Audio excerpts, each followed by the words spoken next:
Le Santiago Bernabéu, temple du football mondial, enveloppé d'un silence assourdissant. Les lumières s'éteignent sur une saison qui s'effondre comme un château de cartes. Hier soir, le Real Madrid a subi une défaite cuisante en demi-finale de la Coupe du Roi face à un Atlético Madrid revigoré, s'inclinant 3-1 dans un match qui a révélé toutes les failles d'un géant vacillant. Mais ce n'est pas seulement une élimination, c'est le début d'un séisme interne qui secoue les fondations du club. Florentino Pérez, le président emblématique qui a régné en maître pendant plus de 2 décennies, a annoncé sa démission immédiate, désavouée publiquement par Álvaro Arbeloa, une figure légendaire du vestiaire merengue. La presse espagnole, unanime, pointe du doigt un club en pleine déroute. Plongeons dans les détails de cette tempête qui pourrait redessiner l'avenir du football européen. Tout a commencé il y a quelques semaines, lorsque les rumeurs de tensions internes ont commencé à filtrer. Le Real Madrid, champion en titre de la Liga et de la Ligue des Champions en 2025, entrait dans cette saison 2025 à 2026 avec des ambitions démesurées. Kylian Mbappé, Vinicius Junior et Jude Bellingham formaient un trio offensif redoutable, soutenu par une défense renforcée par l'arrivée de jeunes talents comme Antonio Rüdiger Jr. Fils de l'ancien pilier. Pourtant, les fissures étaient visibles dès les premiers matchs. Une série de résultats mitigés en championnat, dont un nul frustrant contre le FC Barcelone au Camp Nou, avait déjà semé le doute. Mais c'est l'élimination en Coupe du Roi qui a allumé la mèche.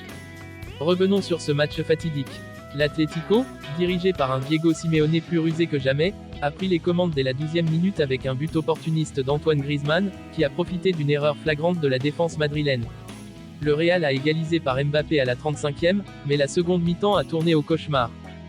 2 buts coup sur coup de Morata et de Koke ont scellé le sort des Blancs, laissant les supporters stupéfaits.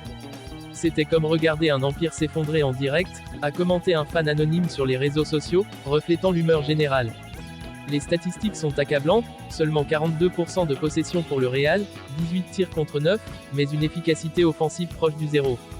Carlo Ancelotti, l'entraîneur italien, a semblé dépasser ses choix tactiques, comme laisser Rodrigo sur le banc, critiqué de toutes parts. La presse n'a pas tardé à réagir. Marca, le quotidien pro-madrilène par excellence, titrait ce matin « Le Real en ruine, une humiliation historique ». AS, son rival, allait plus loin. Pérez, le temps est venu de partir, le club a perdu son âme. Même El País, plus mesuré, soulignait les dysfonctionnements, un vestiaire divisé, une stratégie de recrutement hasardeuse et un manque criant de motivation. Le Real Madrid n'est plus le monstre invincible qu'il était. Les analystes pointent du doigt plusieurs facteurs. D'abord, les investissements massifs de Pérez dans des stars comme Mbappé, contrat prolongé jusqu'en 2030 pour 200 millions d'euros, n'ont pas porté leurs fruits cette saison, avec des blessures récurrentes et des égos surdimensionnés. Ensuite, la jeunesse du groupe, moyenne d'âge de 24 ans, manque d'expérience dans les moments cruciaux.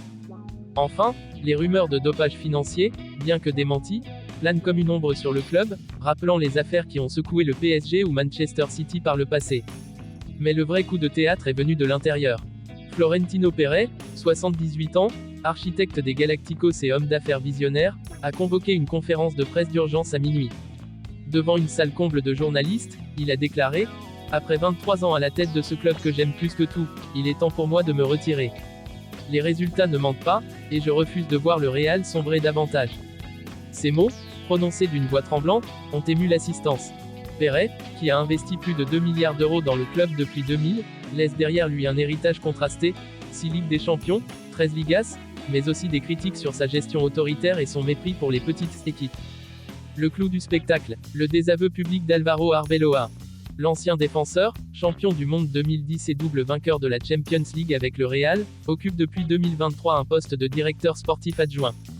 Dans une interview exclusive accordée à la Cadena Ser ce matin, Arbeloa n'a pas mâché ses mots. Florentino a été un grand président, mais ses dernières décisions ont divisé le club. Refuser d'investir dans la formation des jeunes au profit de stars surpayées est une erreur fatale. Je ne peux plus cautionner cela. Arbeloa, connu pour son franc-parler et sa loyauté envers le club, a révélé des tensions internes explosives. Selon lui, des joueurs comme Vinicius auraient menacé de partir si Pérez restait, citant un manque de soutien psychologique après des incidents racistes survenus en 2025. Le Real doit redevenir une famille, pas une machine à gagner de l'argent, a-t-il ajouté, laissant entendre qu'il pourrait briguer la présidence intérimaire. Cette démission ouvre un chapitre incertain pour le Real Madrid. Qui pour succéder à Pérez? Les noms circulent déjà, Santiago Solari, ancien coach, ou même Raúl González, icône du club et actuel entraîneur de la Castilla.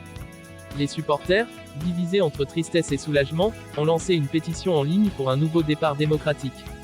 Sur les forums, les débats font rage. Pérez a tout gagné, mais à quel prix?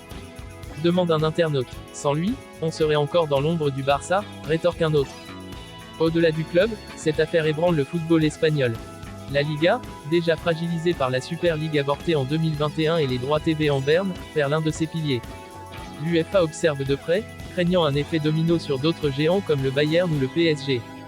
Et pour les joueurs, Mbappé, sous contrat jusqu'en 2030, pourrait activer une clause de départ si la situation ne s'améliore pas.